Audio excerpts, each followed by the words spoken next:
Welcome to my channel ज्ञान HSC officer. तो दोस्तों आज देखेंगे हम सेफ्टी इन आर्क वेल्डिंग, यानी जो भी हमारे यहाँ पर वेल्डिंग यूज होती है, ठीक है, मेटल्स को कट किया जाता है, उसको वेल्ड किया जाता है, उसके बारे में आज हम जानेंगे और सेफ्टी मेजरमेंट के बारे में जानेंगे। उसके खतरे क्या क्या होते हैं, प्रिकॉशंस क्या क्या होते हैं, उसके बारे में हम आज जानेंगे। दोस्तों तो चलते हैं, आज नया चैप्टर लेके आए हैं। तो वीडियो में आगे बढ़ने से पहले चैनल को सब्सक्राइब करिए ताकि आगे जो वीडियो हम अपलोड करें आप तक पहुँच सकें। ओके फ्रेंड्स, और वीडियो पसंद आया तो लाइक करिए। चलिए next, arc welding. Arc welding क्या है? Arc welding is a type of welding process using an electric arc to create heat, melt and join metals. देखिए, आर्क वेल्डिंग एक ऐसा प्रोसेस है जिसमें कि इलेक्ट्रिक आर्क होता है, उसको एक हीट क्रिएट करता है और मेल्ट यानी पिघलाता है, पिघला करके जो है ज्वाइंट करता है। किसको? एक दो सरफेस मेटल को क्या करता है? ज्वाइंट करने का काम करता है। वो जो है आर्क वेल्डिंग कहलाती है। ये power supply create an electric arc, एक पावर सप्लाई होती है, वो क्या करती है? इलेक्ट्रिक आर्क, आर्क मतलब जो फ्लैश उसका होता है वो क्रिएट करती है बिटवीन ए कंज्यूमेबल नॉन कंज्यूमेबल इलेक्ट्रोड। एक कंज्यूमेबल होता है, एक नॉन कंज्यूमेबल इलेक्ट्रोड के बीच में इलेक्ट्रिक आर्क प्रोड्यूस करता है, तभी ये क्या होती है? आर्क जलता है। आर्क वेल्डिंग, चलिए, arc welding is a fusion welding process use to join metals. Arc welding क्या प्रोसेस है? फ्यूजन वेल्डिंग है, जिसके द्वारा हम मेटल्स को क्या करते हैं? ज्वाइंट करते हैं। दोस्तों, an electric arc from an AC और DC power supply creates an intense heat of around 6500 Fahrenheit which melts the metal at the joint between two work pieces। देखिए इसमें क्या कह रहा है, जो इलेक्ट्रिक इसमें क्या होता है? AC alternative current and direct current दोनों में आती है, यानी एसी डीसी दोनों इसमें आते हैं। ठीक है, तो अभी क्या है, हम लोग कंस्ट्रक्शन लाइन में जो है एसी यूज़ करते हैं, डीसी नहीं यूज़ करते। ओके, तो हीट इसका जो होता है फ़ारेनहाइट में कितना होता है? 6500 फ़ारेनहाइट करता है, तभी जाके क्या करता है? मेटल्स को क्या करता है? मेल्ट करता है, पिघलाता है। अभी देखिए जैसे कि आर्क वेल्डिंग के क्या है, इसमें जैसे पार्ट कुछ दिया हुआ है यहाँ पर पार्ट वेल्डिंग मशीन एसी और डीसी। यहाँ ये वेल्डिंग मशीन अप्लाइंसेस है, देखो है, वेल्डिंग मशीन हो गई। इसमें क्या आ गई? ये इलेक्ट्रोड केबल यहाँ पर गई है, और ये वाला ये वर्क केबल है। ये इलेक्ट्रोड केबल मतलब ये अर्थिंग केबल है, और ये वाला कौन सा है? इलेक्ट्रोड केबल, जिसमें हम इलेक्ट्रोड ये वेल्डर पकड़े हुए देखिए हैं। और यहाँ पर इलेक्ट्रोड होल्डर इसको बोला गया है। ये बोला गया जो यहाँ से निकलता है चिंगारी, इसको निकलते हैं, जलता है ना, यहाँ पर मेल्ट होता है, इसको बोलते हैं आर्क। ठीक है, इलेक्ट्रोड, ये वर्क केबल ये वाली है, नीचे वाली वर्क केबल है, और इलेक्ट्रोड केबल ये है। ओके दोस्तों, तो चलते हैं arc welding. The arc can be either manually और mechanical guiding along the line of the joint which the electrode either simply carries the current of the conduct the current and melts into the weld pool and the same time of the supply metals to the joint। ये क्या होता है कि जो है इसमें mechanical system होता है और मैनुअली भी होता है। सिंपली इसमें करंट से के द्वारा क्या करता है? इसको पिघलाया जाता है, जैसे प्लाज्मा आर्क वेल्डिंग ये हो गई। ठीक है, नेक्स्ट हम देखेंगे arc welding. Arc welding because the metal react chemical, इसमें क्या करता है? केमिकल रिएक्शन करता है oxygen nitrogen in the air when heated to high temperature by the arc. जब ये गर्म होता है तो बहुत ज़्यादा क्या प्रोड्यूस करता है? ऑक्सीजन और नाइट्रोजन इनटू एयर, हीट उत्पन्न करता है। Protective shield gas slags and used to minimize the contact of the molten metal with the air. Once cooled, the molten metal solidified from a metallo-grill bonds. Pipes of slag removed after weld has cooled। देखो price क्या है इसका? Weld का, ये निकल गया है। आगे देखते हैं दोस्तों, तो कंज्यूमेबल इलेक्ट्रोड मेथड। अभी देखिए इसमें कितना टाइप्स का आता है, कितना हमारी वेल्डिंग होती है इसमें, देख लीजिए। एक सबसे पहले होता है metal gas inert gas welding होती है, जिसे बोलते हैं MIG, नंबर 1 टाइप होता है ये वेल्डिंग मशीन। एक वेल्डिंग होती है मेटल एक्टिव गैस वेल्डिंग, यानी इसे बोलते हैं MAG। थर्ड होती है shielded metal arc welding, SMAW बोलते हैं इसको। फ्लश कोड आर्क वेल्डिंग, इसे बोलते हैं FCAW। सबमर्ज्ड आर्क वेल्डिंग, सा वेल्डिंग जिसे बोलते हैं। इलेक्ट्रो स्लैग वेल्डिंग, ESW इसको बोलते हैं। आर्क स्टड वेल्डिंग, SW इसको बोलते हैं। ओके दोस्तों, यानी कितना? 2 4 6 1 7 टाइप की इसमें होती हैं दोस्तों।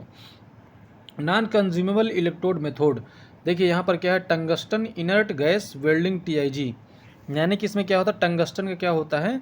वेल्डिंग क्या होता है? इसमें इनर्ट होता है, यानी टंगस्टन का इसमें वायर होता है। प्लास्थमा आर्क वेल्डिंग, पाज इसे बोलते हैं। ओके ना, अभी इसमें देख लीजिए आप, यहाँ पर TIG वेल्डिंग यहाँ पर है। इनर्ट गैस ये वाली, ये इनर्ट गैस यानी आंतरिक गैस है, इसके बाद हैंड हिल्ड वेल्डिंग रॉड, ये यहाँ पर हैंड हिल्ड जो हैंड से पकड़ा गया है ये वेल्डिंग रॉड है। और फिक्स्ड टंगस्टन इलेक्ट्रोड, इसमें एक क्या है, एक टंगस्टन में फिक्स किया जाता है दोस्तों, और इधर से ऑक्सीजन, इधर से इनर्ट गैस और इधर से फ्यूल, दोनों को प्रोड्यूस किया जाता है, तब जाके मेटल पिघलती है। तो this presentation focus on SMAW, ठीक है, यानी कि जो आर्क वेल्डिंग उसको हम देखेंगे। तो सील्ड मेटल आर्क वेल्डिंग इसे बोलते हैं। Manual metal arc welding MMAW, flux shielded arc welding, stick welding, a process where the arc is struck between the metal rod and electrode flux coated and the work piece both the rod and piece surface to melt from a weld cool. इसको क्या करते हैं, melt करके, इसको पिघला करके क्या करते हैं, उससे आर्क से इसको ज्वाइंट करते हैं। ओके दोस्तों, नेक्स्ट चलते हैं सील्डेड मेटल आर्क वेल्डिंग। इसका सिस्टम देखिए यहाँ पर, अभी आप देख लीजिए, इसका सिंपल दिया हुआ है। ये वेल्ड मेटल से यहाँ पर से देखिए ये फ्यूल निकल रहा है, इसमें दो ही चीज़ यूज होती है, देखिए फ्यूल है, इधर क्या है, ठीक है, ये स्लैग हो गया, ये आर्क हो गया, यहाँ पर से आर्क निकल रहा है। Consumable electrode wire core flux, यहाँ पर फ्लस्क आ रहा है इसमें साथ में, ओके ना। इलेक्ट्रोड होल्डर यहाँ पर ये लगा है, इलेक्ट्रोड होल्डर यहाँ पर लगा है, ठीक है। ये gas sealed from metal coating, ये मेटल कोटिंग है यहाँ पर, मोल्टन वेल्ड पूल यहाँ पर है, ओके। ये बेस मेटल हो गया नीचे का, और ये जो है ये मशीन है, पावर सोर्सेज है, ओके दोस्तों। चलते हैं next.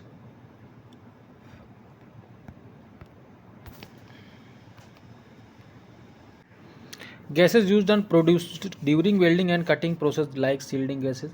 Gases produced by the decomposition of fluxes from the interaction of ultraviolet lights and a high temperatures with gases vapors in the air. जब ये वेल्डिंग होती है इसमें क्या निकलता है, हाई अल्ट्रावायलेट लाइट्स इसमें होती हैं, अल्ट्रावायलेट, और गैसियस फ्यूम्स इसमें निकलता है। देखिए जी, गैसेस फ्यूम्स निकलता है जो कि बहुत खतरा इसमें होता है। आर्क वेल्डिंग हजार्ड्स के देखते हैं क्या क्या खतरे होते हैं इसमें, देखते हैं। देखिए स्ट्रे वेल्डिंग करेंट्स जो होती है, stray welding currents, electrical current that return to the welding set by path of the long with welding return cable, इसे बोलते हैं वेल्डिंग रिटर्न केबल, इसे बोलते हैं वेल्डिंग रिटर्न केबल हो गया, प्लस अर्थिंग केबल भी हो गया, जिसमें हमें क्या है यहाँ पर वेल्डिंग करना, उसी को इसमें टच करना है, तभी जाके इसमें आर्क फ्लैश होगा, इसे बोलते हैं रिटर्न केबल, ओके। हाँ, आगे चलते हैं। कसेस ऑफ फायर ड्यूरिंग वेल्डिंग, और क्या खतरा हो सकता है दोस्तों, welding operation produce spark with can travel long distance. जब हम क्या करते हैं वेल्डिंग तो इसमें लॉन्ग डिस्टेंस में क्या आता है, स्पार्क आता है। अब ये डिपेंड करता है कहाँ गिरेगा, वो खतरा होता है। The hot slag of burning metals may drop down as pebble which retain their heat for a very long periods and can start a fire long after welding job is completed. ये क्या होता है कभी कभी कि हमें काम करते करते अचानक क्या हो जाता है कि लॉन्ग पीरियड तक करते रहे और हम वहाँ पर से करते हुए चले गए और बाद में क्या होता है, आग लगने का चांसेस रहता है अगर उसको अच्छे से बुझा कर नहीं गए। Causes of fire during welding, welding के दौरान आग लगने का चांसेस रहता है।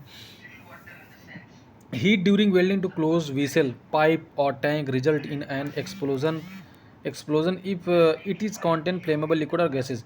देखिए बहुत बड़ा व्हीसल पाइप टैंक है, अगर ये बड़ा सा टैंक है, अगर उसके अंदर वेल्डिंग कर रहे हैं तो उसमें भी आग लगने का चांसेस रहता है दोस्तों, ठीक है। इसमें भी क्या आता है, एक उसको क्या बोलते हैं, ह्यूमिडिटी कार्ड एक आता है, उसको चेक करते हैं, यानी कहीं से ऑयल ग्रीस तो नहीं लगा है, मॉइस्चर तो नहीं है, पूरा चेक करते हैं, उसको चेक करने के बाद ही उसमें करते हैं, ठीक है। तो an empty vessel that had content and flammable material is more dangerous than an flu filled with flammable material because it is may full of invisible vapour. ये क्या होता है कि जो भी अगर फ्लेमेबल लिक्विड्स क्या होते हैं जैसे गैस, ग्रीस, ऑयल, पेंट्स, इसमें अगर चिपका होता है तो आग लगने का चांसेस रहता है दोस्तों, ठीक है, वो खतरा हो गया। Remove all flammable items, remove all flammable material, matches and cigarettes, lights from your packets.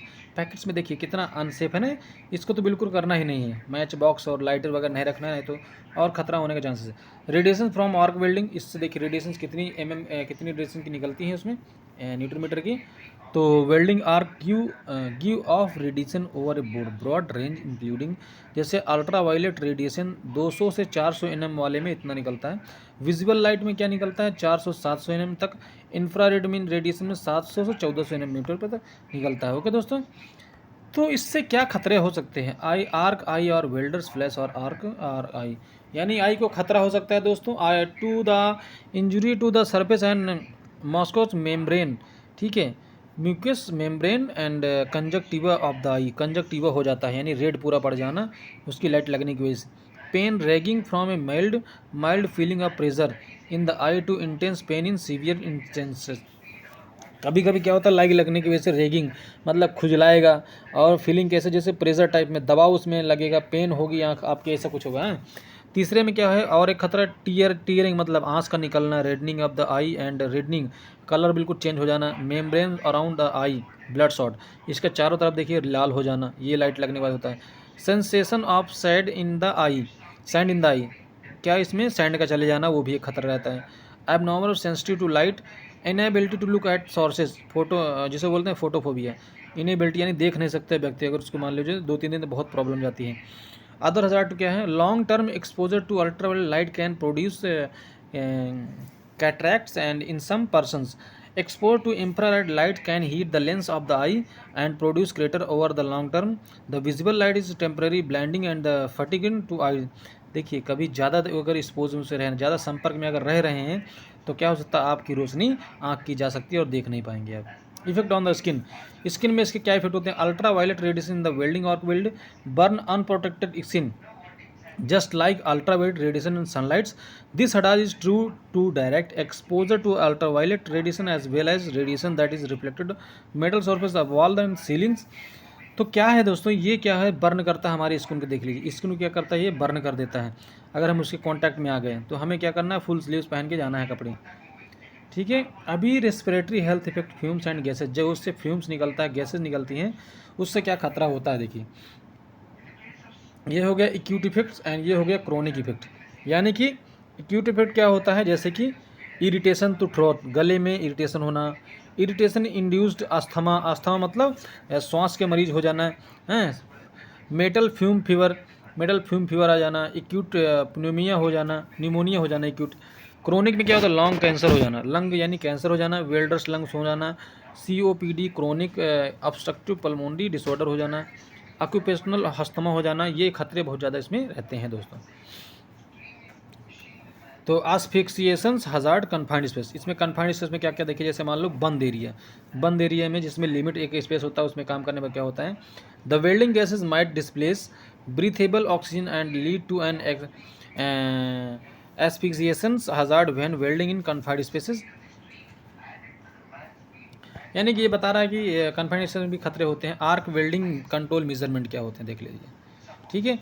तो आर्क वेल्डिंग के जो मेजरमेंट हैं, सेफ्टी फ्रॉम रेडिएशंस, रेडिएशंस की सेफ्टी के लिए हम क्या करेंगे, ultra violet radiations increase approximately as the square of the welding current, ये स्क्वायर टाइप में निकलती है welding current. Protective measure need to be taken minimise effect ultra violet radiation, उसके अनुसार क्या हमें करना होगा, एक रेडिएशंस मतलब के लिए हमें प्रोटेक्शन कुछ लेना पड़ेगा। Locate welding operation so that other workers are not expose to the other direct and reflect radiation, यहाँ पर वेल्डिंग हो रही है तो कोई डायरेक्ट इसके एक्सपोज में मत आए, इधर देखे नहीं। जैसे कि हमारा साइड में क्या हुआ, एक दो बंदों को लग गया लाइट, इसमें इधर लाइट वेल्डिंग चल रही थी, इसकी तरफ देख लिया और जैसे देख लिया तो इसको 2-3 दिन बहुत बेचारा परेशान हुआ। फिर ये भी इसके साथ में देख रहा था, ये इसको भी प्रॉब्लम हो गई। तो हमें इसका डिस्टेंस कम से कम कवर करना, देखना नहीं इधर लाइट की तरफ। Shielding, use screen curtains adequate distance from the workstation is isolate and walkways and avoid exposure। सबसे पहले देखिए अल्फ़ा, अल्फ़ा मीन्स बोले तो बहुत कम इफेक्ट करना, यानी जैसे पेपर कागज़ हो, बीटा मतलब थोड़ा पेपर मोटा हो मान लो हैं, गामा क्या होती हैं, गामा क्या करती हैं, इसको चीर के यहाँ तक आ जाती हैं, और जो ये होती हैं न्यूट्रॉन, न्यूट्रॉन तो बहुत ही खतरनाक, न्यूट्रॉन तो पूरी पार कर देती हैं, कोई भी मान लो चाहे दीवार हो उसको तक पार कर देती है, न्यूट्रॉन इतनी खतरनाक होती है, ठीक है। Radiations, precautions for fire during welding activity, personal protective equipment, हमें क्या क्या प्रिकॉशन मेजरमेंट लेना देखते हैं। PPs for doing hot works, तो सबसे पहले प्रिपी यूर सेल्फ हॉट वर्क के लिए क्या करना है, वेल्डिंग कैप लगाना है, डस्ट मास्क पहनना है, लेदर वेल्डिंग जैकेट पहनना है, लॉन्ग पैंट्स पहनना है, high top leather work boot पहनना है इसमें। फिर क्या करना है, सेफ्टी ग्लासेस लगाना है, वेल्डिंग हेलमेट पहनना है, ये वेल्डिंग हेलमेट पहनना है, और गाउंटलेट है, टाइप वेल्डिंग ग्लव्स इसको पहनना है, ये जैसे लेदर वाले नहीं है, इसको लेदर एप्रॉन चाहिए, लेदर स्पैट्स चाहिए, ऐसे हमको पहन लेना है। Ready now you can start working, जब इतना प्रिकॉशन लेके तभी काम करना है। आजकल क्या होता है, भाई लोग क्या करते हैं, बढ़िया जाते हैं आराम से, एक चश्मा लगा लेंगे, काम ख़त्म करना शुरू कर दिया ना। जूता कभी कभी नहीं पहन के आते हैं, ठीक है। ऐसा नहीं, पूरा ये जो बनाया गया सेफ्टी, आपकी सेफ्टी के लिए बनाया गया है, ठीक है। उसको प्रॉपर लगा के काम करिए। अभी देखिए आ गया face shield. Face shield shall protect the face, forehead, neck, ear from the direct radiate energy from the arc and from the direct weld spatter। अभी ये फेस शील्ड किसके लिए बनाया गया? ये फेस शील्ड इसके लिए बनाया गया, आपको प्रोटेक्ट करता है। पहली बात तो चेहरे को, फिर माथे को किया, फिर गर्दन को किया, इसके बाद ईयर को किया, कान को, फिर आई को किया। डायरेक्ट रेडिएट एनर्जी, डायरेक्ट क्या करता है, एनर्जी उसके आर्क से आपको चेहरे को बचाता है पूरा, ठीक है। हेड एंड ईयर प्रोटेक्शन के लिए wear a fire resistance welder cap other head covering. एक इसके लिए क्या आता है, वेल्डिंग के लिए एक पूरा कवर करने के लिए क्या आता है, कवर आता है इसके लिए, ठीक है, फायर रेसिस्टेंस का। It will protect your head and here for flying spark, spatter, Burns and radiation. ये आपको क्या करता है, आपको हेयर को बचाता है और फेस को भी बचाता है, ठीक है, अगर इसको आप पहन रहे हैं। अभी क्या आर्क करते समय क्या है, थोड़ा सा साउंड भी निकलता है, तो साउंड निकालने के हिसाब से अभी हमारा साउंड लेवल कितना होता है, 85 डेसिबल के ऊपर नहीं जाना चाहिए हमारे लेवल होता है, ठीक है।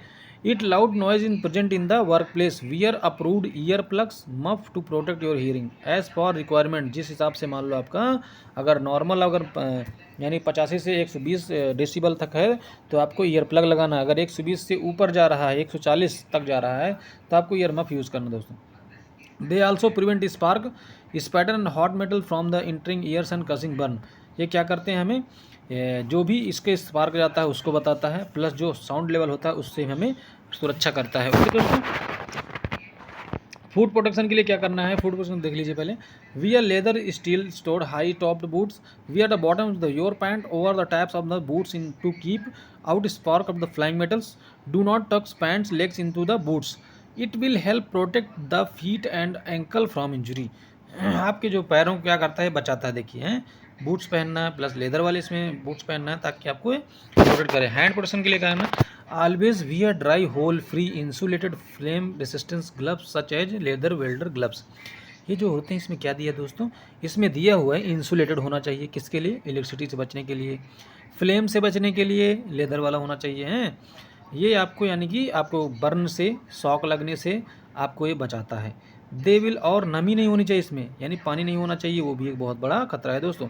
They will protect hands from Burns, spark, heat, cuts, scratches and electric shock. किससे बचाता है, बर्न, जल जाना, स्पार्क से बचाता है। स्पार्क निकले तो आपको हाथ में आएगा तो नहीं जलेंगे आप। हीट, कट्स लगने से बचाता है। स्क्रैचेज यानी खरोंच आ जाना है, एंड इलेक्ट्रिक शॉक लगना, इसने से ये बचाता है। बॉडी प्रोटेक्शन के लिए क्या आता है, wear oil free protective clothing and allow freedom of moment and cover all area expose skin. Okay, यानी क्या आता है, आपको क्या है, पूरा कवरऑल पहनना है ताकि आपका पूरा बॉडी इसमें कवर है। Wear long sleeve shirts and bottom cuts and pockets and collar. Okay, long पहनना है। अभी क्या, insulated floor mats for welder. जहाँ पर वेल्डिंग की जाती है वहाँ पर क्या होना चाहिए दोस्तों, ये रबर मैट होना ज़रूरी है ताकि इलेक्ट्रिक शॉक से लगने के झटके से हम बचें। इफ़ वेल्डिंग इन डैम्प और wait condition, the welder position inside the metal structure, for example inside a tank. Welder position on a metal work price, जब कभी इतने इसमें खड़ा हो तब इसको यूज़ करना। कहाँ कहाँ, अगर डैम मतलब गीले स्थान पे खड़ा है तो इसको यूज़ करना है रबर मैट को। अगर मान लो एग्जाम्पल इनसाइड टैंक के अंदर अगर काम कर रहा है तब भी उसमें रखना है इसको। Welder position and metal work price पे अगर खड़े तब भी इसको लगाना है। ओके, अलग अलग करके। Precautions for fire during welding activity. Before welding क्या करना है हमें, बिफोर वेल्डिंग कुछ चेक कर लेना है। सबसे पहले हमें हॉट वर्क परमिट बनाना है, ठीक है। हॉट वर्क परमिट में जो जो प्रिकॉशंस उनको लेना है। Inspection of work place, check if the area contain flammable liquid gases, ensure that area there are no floor and opening open windows nearby the any structure such ready access thought which spark can pass and fall on the combustible. यहाँ पर कोई भी combustible material, liquid material नहीं होना चाहिए, यानी flammable liquids नहीं होना चाहिए, ताकि यहाँ पर अगर वेल्डिंग कर इसके ऊपर स्पार्क ना जाए दोस्तों, ठीक है। अगर इसके ऊपर मान लीजिए इधर स्पार्क कर रहा है वेल्डिंग, इधर स्पार्क चला तो ये सब क्या हो जाएंगे, ब्लास्ट हो जाएंगे, एक्सप्लोजन हो जाएगा इसमें, ठीक है। कवर कंबस्टिबल मटेरियल, जो भी आसपास है तो हमें क्या करना है, अगर मान लो हमें वेल्डिंग ही करना है, वहाँ से हमें क्या है, नहीं बन रहा हमारा, तो हम क्या करेंगे, उसमें फायर ब्लैंकेट से उसको कवर कर देंगे। देखिए, if any of the combustible material can not be removed, अगर नहीं हो सकता है तो cover it with non combustible covering like metal sheet और एब्सेंट कर्टेन्स, किसी चीज़ से उसको ढक देना है। फिर welding in confined space, ensure that the detail permit to work जरूरी है। प्रोसीडर इन्वॉल्विंग आइसोलेशन, ब्लैंकिंग जरूरी है, पर्जिंग जरूरी है, inerting method in following. If pipe और container which container had earlier content flammable liquids, extra precautions must be taken to avoid combustible vapors. Proper ventilation must be ensured to ensure enough oxygen flow of welder. Okay दोस्तों, confined space में work permit के हिसाब से काम करना। Fire booth, fire booth क्या होता है दोस्तों, अभी जैसे ये काम कर रहा है, अगल बगल में क्या है, हमें फ्लेमेबल लिक्विड रखा था, इससे अगर फायर बूथ लगा लेते हैं तो क्या है, स्पार्क अंदर ही रहेगा, आराम से आप इस जगह पे आप वेल्डिंग कर सकते हैं। ठीक है दोस्तों, यूज़ पोर्टेबल स्क्रीन्स, बूथ्स और partitions to minimise the speed of spark. ये स्पार्क को क्या करता है, बचाता है, इधर उधर नहीं आता है। ठीक है, इससे आपको सुरक्षा रहेगी। Provision for fire extinguisher, keep on observe ready with the portable extinguisher, dry powder, water buckets, spark. ये आपके पास रहना बहुत जरूरी, कभी भी आग लग सकती है। मान लो आग, यहाँ पर फायर वाचर ये देखो खड़ा है यहाँ पर लेकर के, अगर आग लग गई तो क्या करेगा, तुरंत बुझा देगा। ओके, ये उसका यही काम है। ड्यूरिंग वेल्डिंग टाइट कनेक्शन, अभी check the connection cable, the provide proper lugs welding machine cable. ये जो लक्स होते हैं ना, ये अलग अलग डायक है, 50 का, 70 mm का, ठीक है, 125 का, ऐसे करके अलग अलग इसके लेक्स आते हैं उनको लगाने के लिए। ठीक है, जहाँ से कनेक्शन होता है इसका। Precautions for fire during welding activity, after welding. After welding के लिए हम क्या करना है, आफ्टर वेल्डिंग इंस्पेक्शन करना है। मान लो वेल्डिंग हो गया, कहीं आग तो नहीं बच गई, उसके लिए हमें इंस्पेक्शन करना है। इंस्पेक्ट द एरिया स्पार्क और स्मोल्डिंग मटेरियल्स, जो भी स्मोल्डरिंग मटेरियल था, if you find any remove and extinguish them. अगर कोई भी फाइंड करना तो उसको क्या करना है, तुरंत रिमूव करना है। Where hot work can not be carried and out in the safe area, where combustible material can not be removed the area. Fire wash should be maintain during the after and hot work. This wash should be maintained for the at 30 minutes after the completion of the hot work, where an unattended ignition may be difficult to detect and slow to develop. This may need to accepted and 60 minutes. उसे fire watch को 30 minute 60 minute में इसको maintain करते रहना है।